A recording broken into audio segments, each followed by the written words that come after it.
Americans for Prosperity North Dakota proudly supported important policy improvements that broke barriers for all North Dakotans this legislative session.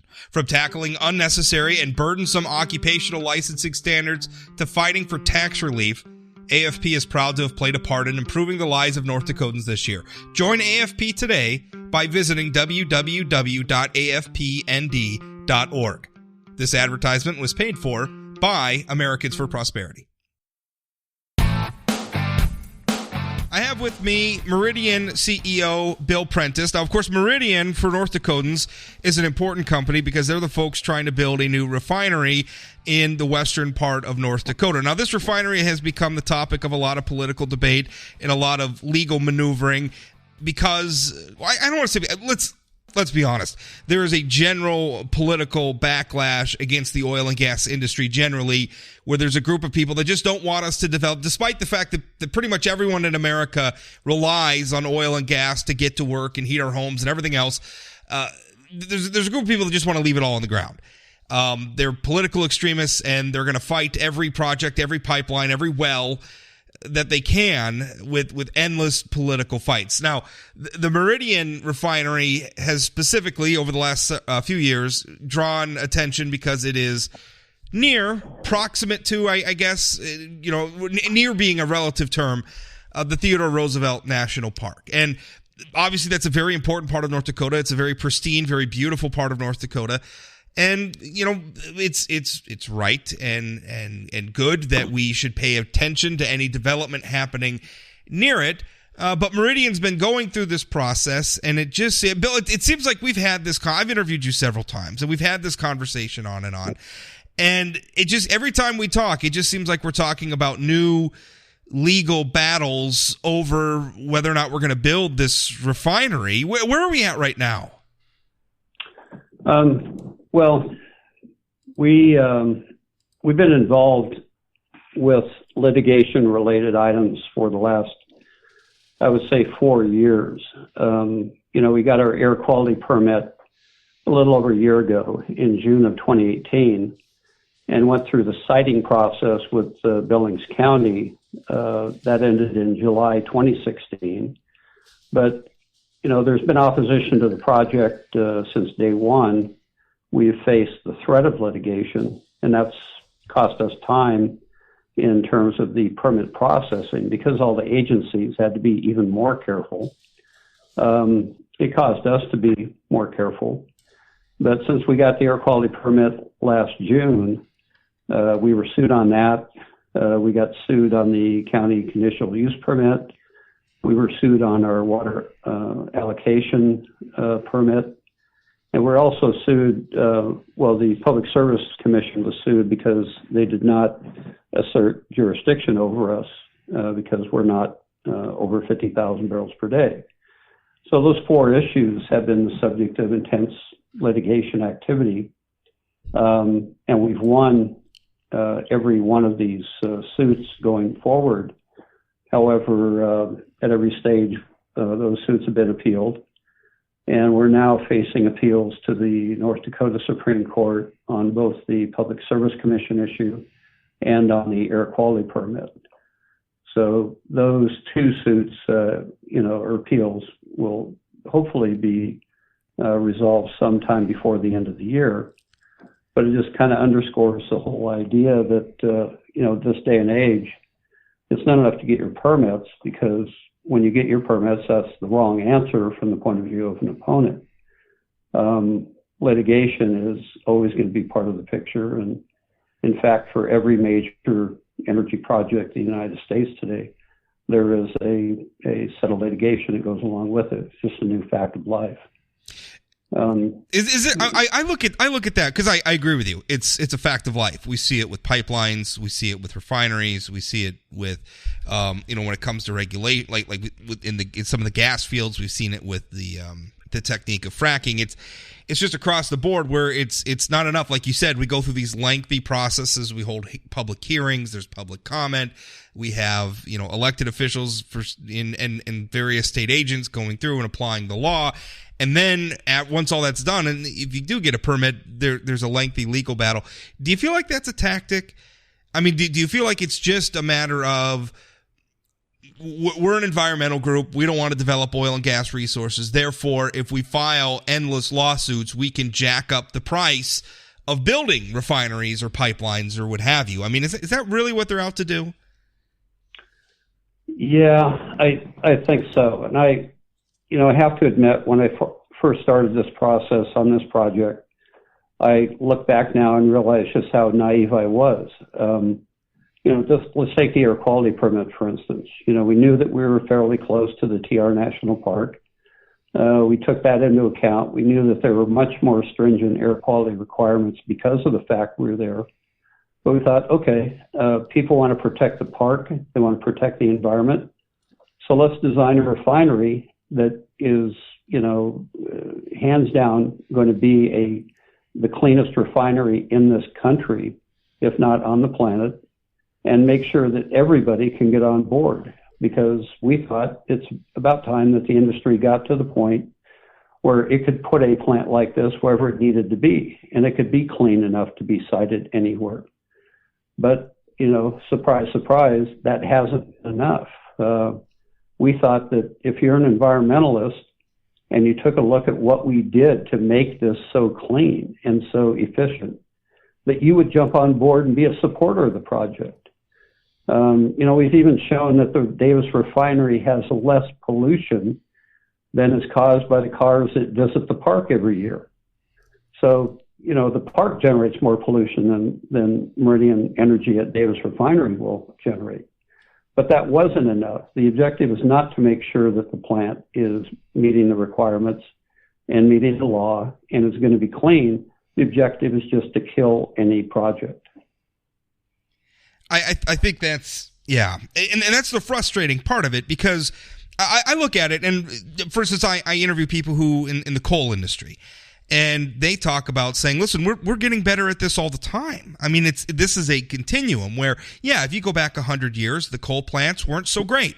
The coal plants and the sort of technology they can upgrade existing coal plants with today is a lot better. It's the same with oil and gas development. We're getting better at this all the time. Meridian, if you folks are going to build this refinery, when you build this refinery, it will probably, per what you said, be one of, if not the cleanest refineries ever built.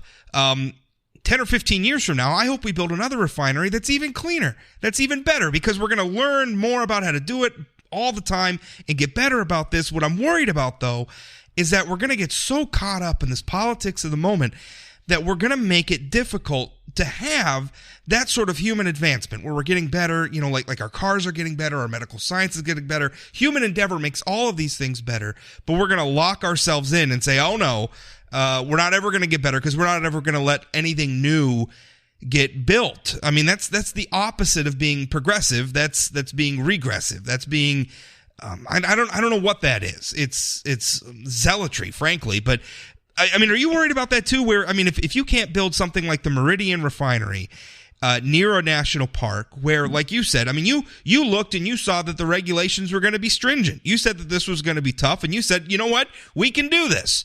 We could absolutely build here where it's needed, and we can abide by all of these regulations. But if for some reason this were to fail, I mean, what does that say to other people who are thinking, well, I'm going to invest in infrastructure for this industry?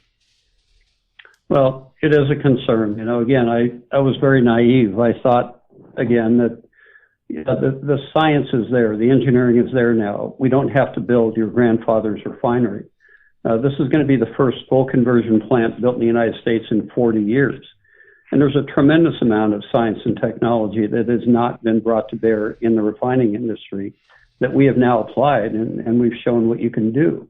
Our plant is going to have pollution that's 1/10 to 1/8 of the industry average, meaning that once we have shown the industry the way, the entire industry will be forced to clean up, which, again, everybody should be happy about. But again, I found that was not enough. And the big fear I have is that in the United States business and industry today, we're seeing the death of reason, that emotion and sentiment is taking precedent now. And we're going to lose track of what the American way is. Well, I frankly, I think that's very succinctly put. There's a disconnect, right? I mean, most of the people who are protesting your facility are using the sort of products that would be produced by your facility, right? I mean, everybody's using, I mean, and I'm talking about the industry as a whole too, generally. The oil and gas industry produces things we all use. We're heating our homes with gas. We're getting electricity from gas. We have oil products that, you know, the plastics and the phones and everything else that we're using come from petroleum products. Obviously, it fuels our vehicles, our jets, our cars, everything else. I mean, we're using these products. I mean, this is an industry that we need. And to me, as long as we need it, as long as we haven't figured out some new, we haven't figured out, some new space age, we haven't figured out something better yet. Let's put it that way. So we're still using it.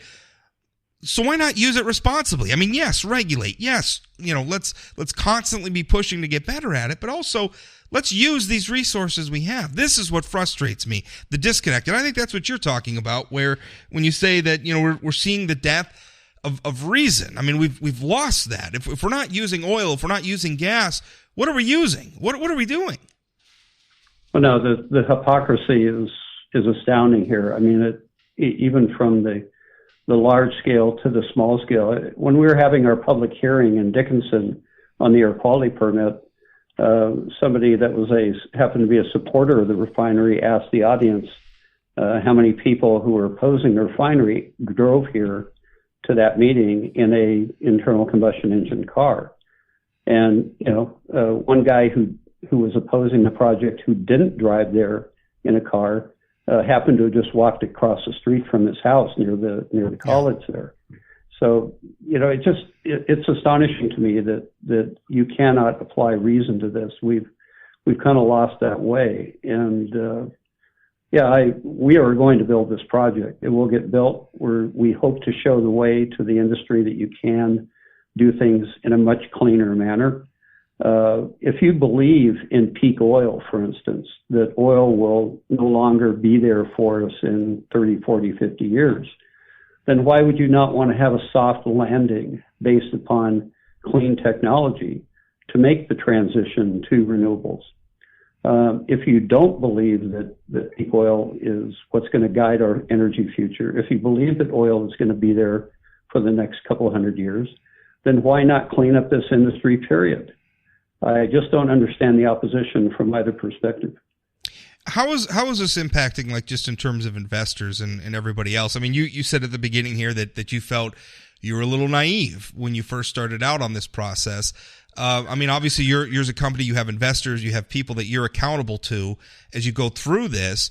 How are they doing with these endless legal challenges? What does that situation look like? Well, it's cost us well over a year so far. That's not just in the pure timeline. I think that the air quality division of the health department probably ended up taking, a lot longer than would otherwise have been the case because of the threat of litigation. No, and you almost want them to. I mean, you want them to make sure they got the I's dotted and the T's crossed, because it's going to be challenged. Yeah. And I don't blame them for that. We were frustrated every step of the way, because we just thought everybody's going to see what we were trying to accomplish. And the parade would come out and everybody would throw confetti at us and want to help us build this refinery.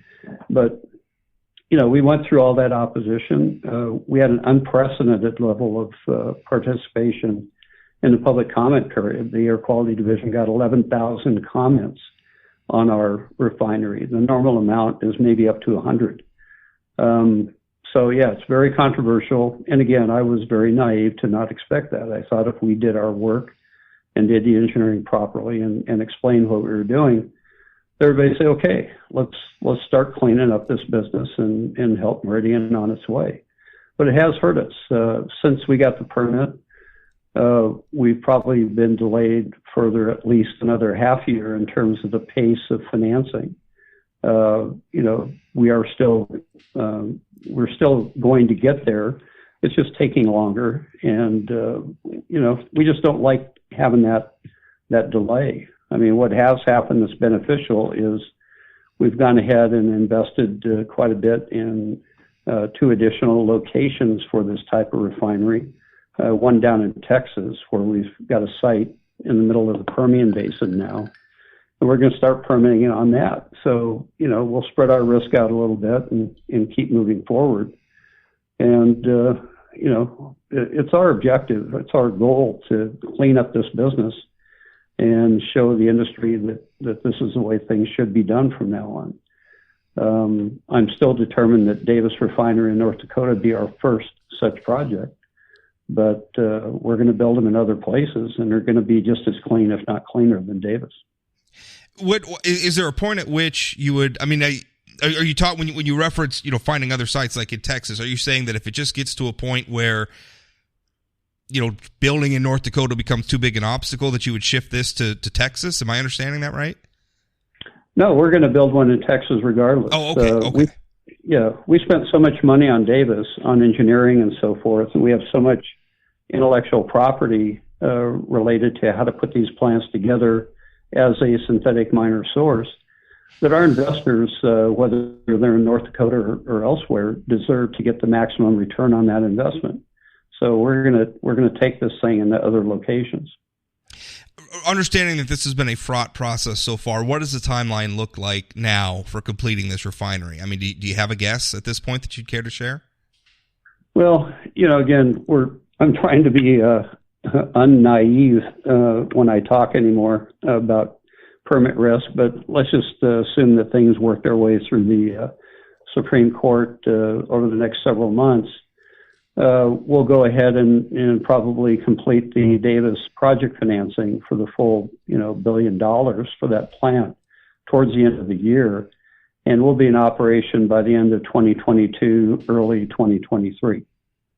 Bill, thanks for your time. Thank you very much.